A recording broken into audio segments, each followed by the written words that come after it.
Éviter ce genre d'erreur avec simplement un symbole magique, je te montre ça tout de suite. Ça fait intervenir l'opérateur Optional Chaining. En fait, l'opérateur Optional Chaining, c'est un opérateur qui permet de vérifier l'existence d'une propriété avant de vouloir accéder aux propriétés qui sont enfouies dans cet objet-là. Tu vas voir un exemple hyper simple ici. Là, j'ai défini un type de variable, créateur de contenu, un type d'objet, qui a des propriétés qui sont, tu vois, nestées à l'intérieur, qui sont enfouies, imbriquées les uns dans les autres. J'utilise ensuite ce type-là, customisé, pour typer ma variable inoxtag que je définis ici et qui va donc contenir les informations de inoxtag mais aussi de ses réseaux sociaux et en particulier de sa chaîne YouTube ici. Ce que je vais me donner comme objectif, c'est d'afficher ici le nombre d'abonnés ici.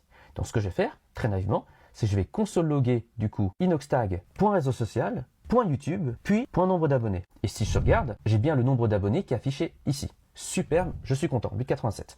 Mais admettons que inoxtag, je ne le reçois pas côté front-end, mais je le reçois en fait côté back-end, via un appel API. Et que admettons que YouTube ici, il soit pas toujours renseigné. Donc déjà, première des choses à faire, c'est de mettre un point d'interrogation ici. Bah oui, il faut coller à la réalité, YouTube n'est pas toujours défini, il est optionnel. Si je sauvegarde, bah là je remarque qu'il y a une erreur ici en rouge. C'est TypeScript qui essaie de me prévenir d'une erreur de type que j'ai fait ici, possiblement, et qui, si je la laisse comme ça, va plus tard provoquer une erreur d'affichage. La preuve, hein, si je viens ici et que je commente ça, et que, on l'a dit, YouTube n'est pas obligatoire, si je le commente ici, bah là, je trouve mon erreur d'affichage qui est ici. Cannot read properties of undefined, il essaie d'accéder à point nombre d'abonnés, à nombre d'abonnés en faisant point nombre d'abonnés. L'idéal, ça serait en fait placer ici quelque chose après point YouTube qui permet de vérifier son existence.